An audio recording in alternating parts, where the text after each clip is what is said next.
ស្ដីបងប្អូនទាំងអស់គ្នាស្វាគមន៍មកកាន់វីដេអូថ្មីរបស់ខ្ញុំមួយទៀតហើយថ្ងៃនេះវីដេអូនេះដែរខ្ញុំនឹងនាំបងប្អូនទាំងអស់គ្នាទៅដើរផ្សារអាស៊ីជាមួយនឹងខ្ញុំ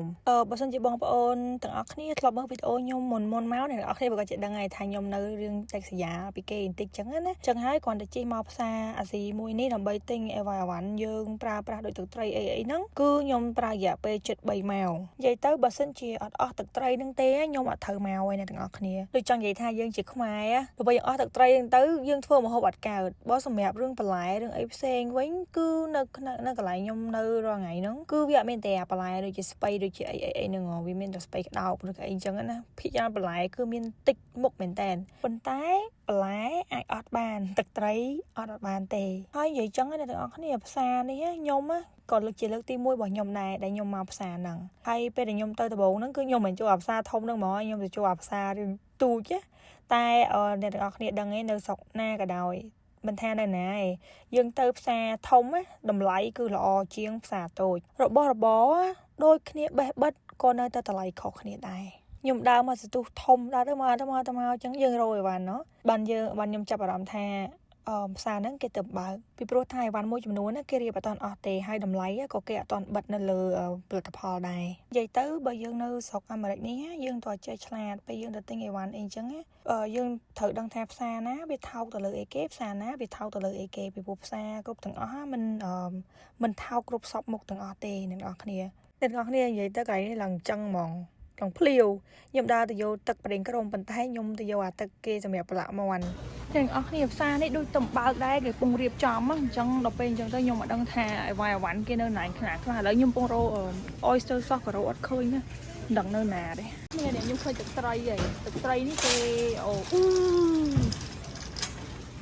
សម្រាប់ទឹកត្រីមិញគឺខ្ញុំយកអាមួយដប$4ហើយ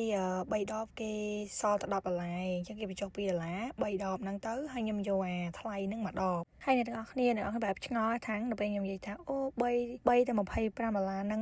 ដោយសារអីដោយសារតែទឹកត្រីហ្នឹងពេលដែលខ្ញុំទិញពីមុនមកកន្លែងផ្សេងគឺមួយដប$10ជាងចឹងហើយបានខ្ញុំរៀងរន្ធត់នៅពេលដែលឃើញគេបញ្ចុះតម្លៃខ្ញុំឲ្យតែឃើញស្បែកជ្រូកនឹងនឹកឃើញហើយត្រូវតែមានគ្រឿងចាប់ឆាយហើយបើយើងមានស្បែកជ្រូកហើយយើងតើទៅរកផ្សិតហើយនឹងពពុះស្ដែកហើយអ្នកទាំងអស់គ្នាបើអ្នកទាំងអស់គ្នាមកនៅនេះមិនបាច់ភ័យទេអីក៏មានដែរគាត់ថាវាមិនស្រស់ដូចនៅស្រុកយើងអញ្ចឹងណាហើយបើសិនជាអ្នកទាំងអស់គ្នាមកនៅអាមេរិកអ្នកទាំងអស់គ្នាមិនបាច់ភ័យទេអីវ៉ាន់អីក៏មានដែរអីវ៉ាន់ដែលនៅស្រុកនេះមានណាសឹងតែមានច្រើនជាងនៅស្រុកយើងទៀតពីព្រោះគេនាំចូលមកគ្រប់ប្រទេសទាំងអស់ហើយសម្បូរទៅដោយអីវ៉ាន់បែបកែច្នៃស្អីក៏មានក្រៀមកគៀកំប៉ុងហើយអីវ៉ាន់មួយចំនួនណាបើសិនជាយើងជាអ្នកដែលរវល់ធ្វើការឬក៏អីអញ្ចឹងយើងគ្រាន់តែទិញជាកំប៉ុងជាកញ្ចប់មកគឺមានលាយគ្រឿងស្រាប់តែម្ដងហើយឥឡូវបន្ទាប់ពីខ្ញុំទិញគ្រឿងស្ងួតនឹងហើយខ្ញុំនាំអ្នកទាំងអស់គ្នាទៅមើលខាងសាច់ម្ដងអ្វីក៏មានដែរអ្នកទាំងអស់គ្នាមិនថាជាជើងមាន់មិនថាជាថ្លើមជ្រូកមិនថាជាឈាមជ្រូកមិនថាជាអណ្ដាតគោពោះវៀនជ្រូកគ្រប់សពទាំងអស់គឺមានទាំងអស់តែម្ដងប៉ុន្តែគ្រាន់តែថាមានកហើយនឹងមានស្រស់អីវ៉ាន់ដែលគេអត់សូវញ៉ាំហើយគេផ្គត់ផ្គង់សម្រាប់តែពួកអាស៊ីយើងអញ្ចឹងគឺគេត្រូវនាំចូលនិយាយទៅឧទាហរណ៍ដូចជាមាន់ស្វិតត្រីអណ្ដែងត្រីផ្ទក់របស់ទាំងអស់ហ្នឹងគឺសិតតែនាំចូលហើយអញ្ចឹងគឺត្រូវតែដាក់កកមកហើយនៅពេលដល់កន្លែងសាច់ហ្នឹងអីដែលខ្ញុំខ្វះកជាងគេហ្នឹងគឺត្រីពីព្រោះនៅកន្លែងខ្ញុំនៅហ្នឹងគឺអត់មានលក់ត្រីទេសំខាន់គឺអត់មានផ្សារអាស៊ីទៅទីណាក៏ដោយឲ្យតែអត់មានផ្សារអាស៊ីយើងនៅចិត្តផ្សារកាំងគឺអត់មានលក់ត្រីទេអាត្រីបែបដែលខ្ញុំឲ្យមើលនៅក្នុងវីដេអូរបស់ខ្ញុំហ្នឹងគឺអត់មានទេគឺលក់តែត្រីដូចសាល់មិនអីចឹងណាអញ្ចឹងហើយនិយាយទៅខ្ញុំខ្វះកគឺខ្វះកត្រីជាងគេហ្មងហើយអ្នកទាំងអស់គ្នាអាត្រីដែលខ្ញុំយកហ្នឹងគឺឆ្ងាញ់ណាហើយអត់ឆ្អាបទេហើយធ្វើអីក៏បានដែរហើយវាអត់សូវមានឆ្អឹងទិញប្រហិតយកធ្វើយ៉ាហនហើយឥឡូវហ្នឹងគឺខ្ញុំរួចរាល់ជាមួយនឹងគ្រឿងទេស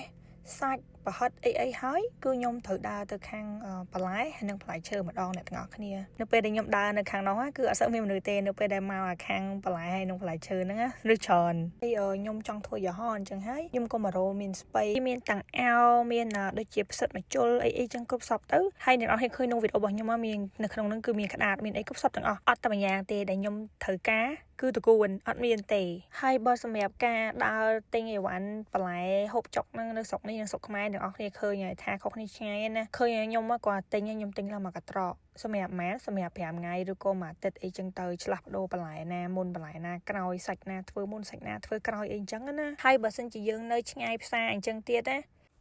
យើងត្រូវតែទិញឲ្យបានកាន់តែច្រើនដើម្បីយកមកទុកមួយវិញទៀតគឺនៅពេលដែលគេមានការបញ្ចុះតម្លៃក៏យើងត្រូវទិញយកមកទុកដែរអាហ្នឹងអ្នកទាំងអស់គ្នាប្រហែលជាធ្លាប់លឺហើយដែលគេនិយាយថាអូយពេលវេលាមានតម្លៃណានៅស្រុកអាមេរិកនៅអីចឹងណាគឺពិតមែនអ្នកទាំងអស់គ្នាដោយសារតែការធ្វើការគេគិតជាម៉ោងឲ្យហើយម្នាក់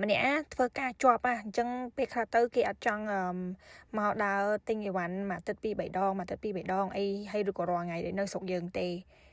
ភាគច្រើនគឺខ្ញុំឃើញដូចគ្នាទាំងអស់ហ្មងទៅដឹងតែទិញមកគឺច្រើនគាត់ថាអ្នកខ្លះច្រើនចឹងទៅអ្នកខ្លះក៏រៀងស្ទើខាងទៅបើគេនៅរៀងជិតផ្សារចឹងទៅគេទិញប៉ុន្តែគាត់ថាគាត់នៅតែអត់ចង់ទៅផ្សាររាល់ថ្ងៃពីព្រោះអីវាមានភាពញ៉ៃរឿងជីកឡានទៅផងទៅវាចង្អៀតវាអីផងឈោចាំគិតលុយប៉ះចំថ្ងៃណាមនុស្សច្រើនទៅយើងត្រូវត្រង់ជួគិតលុយយូរអីចឹងណាអ្នកអស់គ្នានេះគឺជាអវ៉ាន់ដែលខ្ញុំទិញមកថ្ងៃនេះហើយ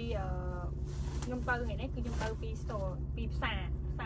ទី1ហ្នឹងគឺខ្ញុំទៅផ្សារទីហ្នឹងផ្សារទី2ហ្នឹងគឺខ្ញុំទៅផ្សារ Costco ហើយនេះគឺជាអវ៉ាន់ទាំងអស់ដែលខ្ញុំទិញហើយ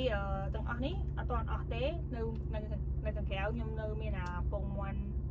អា60គ្រាប់ពីដុំទៀតហើយអីគេទៀតនៅខាងក្រៅខ្ញុំអត់ចាំទេមានតែមួយមុខពីរមុខឯនៅខាងក្រៅប៉ុន្តែនៅក្នុងនេះគឺអស់ហើយនេះ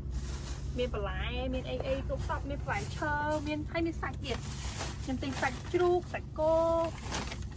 ហើយឥឡូវហ្នឹងវាម៉ោង9ជាង10យប់ហើយខ្ញុំក៏ហត់ដែរព្រោះដើរមួយថ្ងៃអញ្ចឹងខ្ញុំសូមបិទវីដេអូតែប៉ុណ្្នេះឯងហើយអរគុណអ្នកទាំងអស់គ្នាដែលបានមើលវីដេអូរបស់ខ្ញុំទាំងមុនទាំងក្រោយហើយកុំភ្លេចចុច like share comment ហើយកុំភ្លេចជាពិសេសគឺ subscribe channel YouTube របស់ខ្ញុំអរគុណអ្នកទាំងអស់គ្នា bye bye see you next time